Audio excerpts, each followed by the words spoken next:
ఈరోజు ఈ వీడియోలో మీకు తెలియని కొన్ని ఇంట్రెస్టింగ్ ఫ్యాక్ట్స్ గురించి తెలుసుకుందాం. Fact number 1. ప్రపంచంలోనే అత్యంత ఎత్తైన భవనం బుర్జ్ ఖలీఫా. దాదాపు కిలోమీటర్ ఎత్తుండే ఈ భవనం దుబాయ్ ఇసుక ఎడారిలో కట్టడం ఒక గొప్ప ఇంజనీర్ మార్వెల్ అయితే, ఇక్కడ 2 సూర్యాస్తమయాలు చూడడం మరో విశేషం. అదెలా అంటారా? ఇక్కడ సాయంత్రం ఈ బిల్డింగ్ కింద నుంచి చూస్తే ఒకసారి సూర్యుడు అస్తమించడం చూడొచ్చు. వెంటనే ఎలివేటర్ సాయంతో 124వ ఫ్లోర్కి వెళ్ళి అక్కడి నుంచి చూస్తే మరోసారి సూర్యుడు అస్తమించడం చూడొచ్చు. అయితే మరికొన్ని ఫ్లోర్స్ ఈ బిల్డింగ్లో ఉంటే మూడోసారి కూడా సూర్యాస్తమయం చూడవచ్చు. అయితే ఇది ఎలా సాధ్యపడుతుంది? మనందరికీ తెలుసు, భూమి గుండ్రంగా ఉండి వంకరగా బెండ్ అయి ఉంటుందని. ఈ బిల్డింగ్ భూమికి పర్పెండిక్యులర్గా 90 డిగ్రీల కోణంలో ఉంటుంది. కాబట్టి ఈ బిల్డింగ్ కింద నుంచి చూసే ప్రాంతం కంటే పైనుంచి చూడడం వలన చాలా ఎక్కువ ప్రాంతం చూడగలం అన్నమాట. Fact number 2. ప్రపంచాన్ని ప్రస్తుతం 2 భాగాలుగా విభజించవచ్చు. ఒకటి వెస్టర్న్ వరల్డ్, ఇంకోటి ఈస్టర్న్ వరల్డ్. సాంప్రదాయాలు ఎక్కువగా పాటించేది తూర్పు ప్రపంచం అయితే, కల్చర్ లాంటివి ఏమీ లేకుండా తమ పని తాము చేసుకుంటూ పోయేది పశ్చిమ ప్రపంచం. కానీ ఈ మధ్య అందరూ ఒకేలా మారిపోతున్నారు. సాంప్రదాయబద్ధంగా కాకుండా ఓపెన్ మైండ్తో అందరూ అర్ధనగ్నంగా మారిపోతున్నారు. కానీ ఇప్పుడు చెప్పబోయే ప్రాంతంలో పూర్తి నగ్నంగా జీవిస్తారు. అదే ఫ్రాన్స్ దేశంలో ఒక చిన్న టౌన్, అదే కేప్ డి ఆగ్డే. ఫ్రాన్స్ దేశం రొమాన్స్కు సింబల్ అయితే, ఈ ప్రాంతం మాత్రం ప్రపంచంలోనే అతిపెద్ద నగ్నమైన నగరం. ఈ నగరంలోని మేల్ అయినా ఫీమేల్ అయినా సరే తేడా లేకుండా ప్రతి ఒక్కరూ బట్టలు లేకుండా తిరుగుతారు. ఒక్కచోటే కాదు, ఈ టౌన్లోని బీచెస్లో, వీధుల్లో, రోడ్స్లో ఎక్కడ పడితే అక్కడ అలానే తిరుగుతారనమాట. ఈవెన్ బిజినెస్లు కూడా నగ్నంగానే చేస్తారు. దీంతో ఇక్కడికి వచ్చిన టూరిస్టులు ఇబ్బందిగా ఫీల్ అవుతారు. అయితే అంతేకాకుండా ఇక్కడికి వచ్చిన టూరిస్టులను కూడా బట్టలు తీసేయమని చెప్తారు. బట్టలతో ఉండడం ఇక్కడ నిషేధం అన్నమాట. అయితే ఈ నగ్నత్వం అనేది చట్టం ద్వారా ప్రొటెక్ట్ చేయడం వలన ఇక్కడ ఇలా ఉండడం లీగల్. అయితే వీళ్ళు ఎందుకు ఇలా ఉన్నారు అంటే, ఇక్కడ జనం నగ్నతత్వం అనేది ప్రకృతికి దగ్గరగా ఉంటుందని భావిస్తారనమాట. Fact number 3. జర్మనీ దేశంలోని బెర్లిన్ నగరంలో ఈ క్రిస్మస్ మరియు కోవిడ్ ఒత్తిడికి బాగా గురైన వారికి ట్రైన్లో ప్రయాణించేటప్పుడు ఒక ప్రత్యేకమైన టికెట్స్ ఇస్తున్నారు. వీటిని హాన్ఫ్ టికెట్స్ అంటారు. వీటిలో స్పెషాలిటీ ఏంటంటే, వీటిని ప్రయాణం ముగిసాక తినేయచ్చు. ఎందుకంటే ఇవి జనప విత్తనాల నూనెతో మరియు తినగలిగే పేపర్తో తయారు చేయబడి ఉంటాయి. ఇవి గంజాయి మొక్కల నుంచి వస్తాయి. కాబట్టి వీటిని తినడం వలన ప్రయాణం చేసిన వ్యక్తులకు అలసట కలగకుండా ఒక రిలాక్సింగ్ ఎఫెక్ట్ వస్తుందట. అయితే గంజాయి మొక్క ఇల్లీగల్ మరియు మత్తు పదార్థం కదా అనే డౌట్ మీకు రావచ్చు. కానీ గంజాయి మొక్క నుంచి వచ్చే పువ్వుల్లో మత్తు కలిగించే పదార్థం ఉంటుంది. కానీ విత్తనాల్లో ఎలాంటి మత్తు పదార్థాలు ఉండవని బెర్లిన్ మెట్రో తెలిపింది. సో ఇది ఎలాంటి దుష్ప్రభావాలు కలిగించదు అండ్ లీగల్ కూడా. Fact number 4. జపాన్ పాస్పోర్ట్ చాలా పవర్ఫుల్. పాస్పోర్ట్ అనే విషయం మీలో చాలా మందికి తెలుసు. అయితే దానికి కారణాలు ఏంటి? మిగతా దేశాల్లో లేనిది జపాన్లో మాత్రమే ఉన్నదేంటి?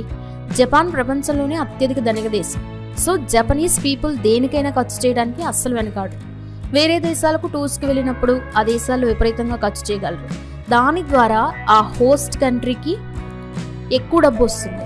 అలా ఒక మంచి రెవెన్యూ తెచ్చిపెట్టగల జపాన్ పీపుల్ను ఎవరూ రావద్దు అంటారు. దానికి తోడు జపనీస్ పీపుల్ వేరే దేశాల్లో నివసించడానికి ఎక్కువగా ఇష్టపడరు. ఎందుకంటే వీళ్ళు కల్చర్కు చాలా ఇంపార్టెన్స్ ఇస్తూ అభిమానిస్తూ జీవిస్తారు. వేరే దేశంలోని కల్చర్లో జీవించడం ఇబ్బందిగా ఫీల్ అవుతారు. అది ఆహారమైనా, దుస్తులైనా, ఇంకేదైనా సరే. అందుకనే వీళ్ళు వేరే దేశానికి వెళ్ళినప్పుడు అక్కడ దేనికి వెనకాడకుండా వాళ్ళు కంఫర్టబుల్ ఉండేలాగా అన్ని ఏర్పాట్లు కోరుకుంటారు. వాటి కోసం ఎంత ఖర్చు పెట్టడానికైనా సరే రెడీగా ఉంటారు. పైగా జపాన్ అంటే మనకు ఇన్నోవేటివ్ హై లెవెల్ టెక్నాలజీ అనేది గుర్తొస్తుంది. వేరే డెవలప్డ్ కంట్రీస్ కంటే జపాన్ ఆల్వేస్ ముందుంటుంది అండ్ ఎప్పుడు గొడవల్లో అస్సలు కనిపించదు. ఒక peaceful, calm, discipline and respectable కంట్రీగా కనిపిస్తుంది. అలాగే ప్రస్తుతం జపాన్ పీపుల్ వెరీ ఇంటెలిజెంట్ మరియు హై ఐక్యూతో ఉంటారు. ఏ దేశాలతో యుద్ధాలు చేయరు. హిస్టరీలో వారికి చైనా మరియు కొరియా దేశాలతో రిలేషన్స్ బాగలేకపోయినా ఎట్ ప్రెసెంట్ పీస్ఫుల్గా ఉంటుంది. సో వీరిని పీస్ పీపుల్గా భావిస్తారు. పైగా చాలా దేశాలకు ఆర్థికంగా సహాయం చేస్తూ దేశాలను డెవలప్ చేస్తూ ఉంటుంది. ఆ కారణాలు అన్నిటి వలన జపాన్ పీపుల్ను ప్రతి దేశం వెల్కమ్ చేస్తుంది. అందుకే జపాన్ దేశం పాస్పోర్ట్ ఉంటే ఏ దేశానికైనా వెళ్ళొచ్చు అన్నంత పవర్ఫుల్ అన్నమాట. Fact number 5. ఇక్కడ మీరు చూస్తున్న వ్యక్తులు మనుషులే కాదు, హైపర్ రియలిస్టిక్ పెయింటింగ్స్. వీటిని గీయడంలో లెంగ్ జున్ అనే వ్యక్తి మాస్టర్ అని చెప్పొచ్చు. ఈ పెయింటింగ్స్ ఎంత రియలిస్టిక్గా ఉంటాయంటే ప్రతి చిన్న నూలు పోకుతో సహా డీటెయిల్గా కనిపిస్తుంది అనమాట. ఇతని హైపర్ టాలెంట్కు నెగిటివ్ కూడా వచ్చింది. పెయింటింగ్స్ మరీ ఎక్కువగా రియలిస్టిక్గా ఉన్నాయని, ఫోటోగ్రాఫర్స్ అలా ఉన్నాయని చాలామంది క్రిటిసైజ్ చేశారు. అయితే దానికి సమాధానంగా ఎవరేమనుకున్నా పర్లేదు, పెయింటింగ్స్ను రియాలిటీగా చూపించడమే తన ఫ్యాషన్ అని చెప్పుకొచ్చాడు. Fact number 6.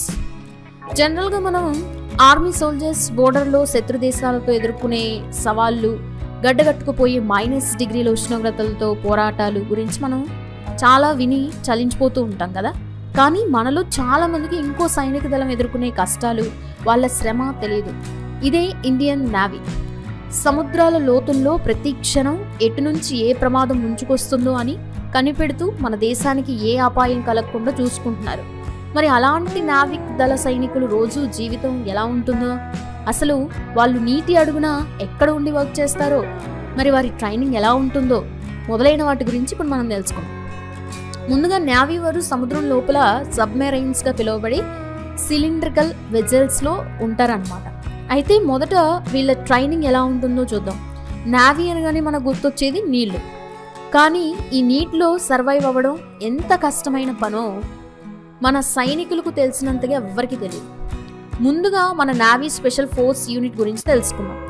అదే మెరైన్ కమాండోస్, షార్ట్కట్లో మార్కోస్ అని పిలుస్తారు. వీళ్ళని ఎక్కువగా స్పెషల్ ఆపరేషన్స్ కోసం యూజ్ చేస్తారు. పేరుకి వీరు మెరైన్ కమాండోస్, కానీ నేల, నింగి, నీరు ఈ 3 విభాగాల్లో వర్క్ చేస్తారు. వీళ్ళ ట్రైనింగ్ చాలా కఠినంగా ఉంటుందన్నమాట. చాలా పెద్ద ట్రైనింగ్ ప్రాసెస్ అనేది ఉంటుంది.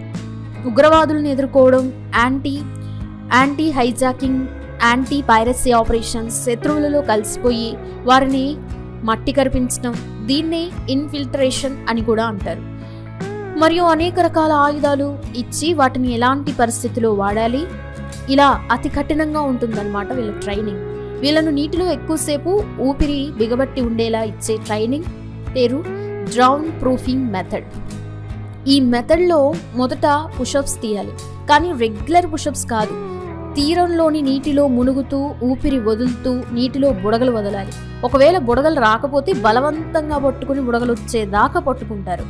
ఇంత కఠినంగా చేయడం వలన స్టామినా అండ్ స్ట్రెంగ్త్ పెరిగి సముద్రపు అడుగు బాగాన కఠినమైన పరిస్థితుల్లో వీరు సర్వైవ్ అవ్వగలరన్నమాట. నావీ సోల్జర్స్ గంట 2 గంటలు కాదు, కొన్ని ఆపరేషన్స్లో భాగంగా రోజులు, నెలల పాటు సముద్రం అడుగు భాగంలో ఉండాల్సి వస్తుంది. అందుకోసమే జలాంతర్గామి అని పిలువబడే వీటిని తయారు చేశారు. వీటిలో నెలల తరబడి సర్వైవ్ అవుతూ వారి విధులను కంప్లీట్ చేయాలి. లోపల ఉన్న సైనికులు రాత్రేదో పగలేదో కూడా వాళ్ళకి తెలియదు. ఒక సబ్మెరైన్లో దాదాపు 100 మంది దాకా ఉంటారు. చూడటానికి పెద్దగా కనిపిస్తున్నా కానీ ఇందులో సోల్జర్స్తో పాటు చాలా రకాల మిషన్స్ మరియు ఆయుధాలు, మిసైల్స్, వీటికి చాలా స్పేస్ పోతుందన్నమాట. ఇంకా మిగిలి ఉన్న కొన్ని స్పేస్లోనే వీళ్ళు పడుకోవాలి, వర్క్ చేయాలి. పెద్ద పెద్ద మిషన్స్ అండ్ ఇంజిన్స్ కంటిన్యూస్గా పనిచేయడం వలన రిలీజ్ అయ్యే వేడిని తట్టుకుని వర్క్ చేయాలి.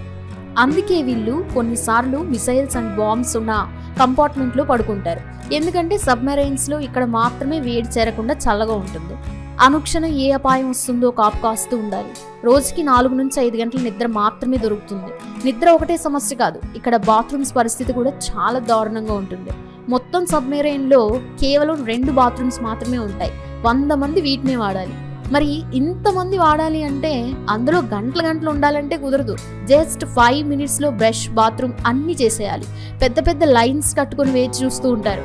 వీటికి ఇంతసేపు పడుతుంది. ఇంకా స్నానం అన్న మాటే ఉండదు. నీళ్ళలో పనిచేస్తున్నా కానీ వీళ్ళకు 2-3 సార్లు మాత్రమే నీళ్లు యూజ్ చేయాలి అన్న రూల్ ఉంటుందన్నమాట. అవి కాస్త బ్రషింగ్, బాత్రూమ్ పోవడానికి యూజ్ చేసేస్తారు.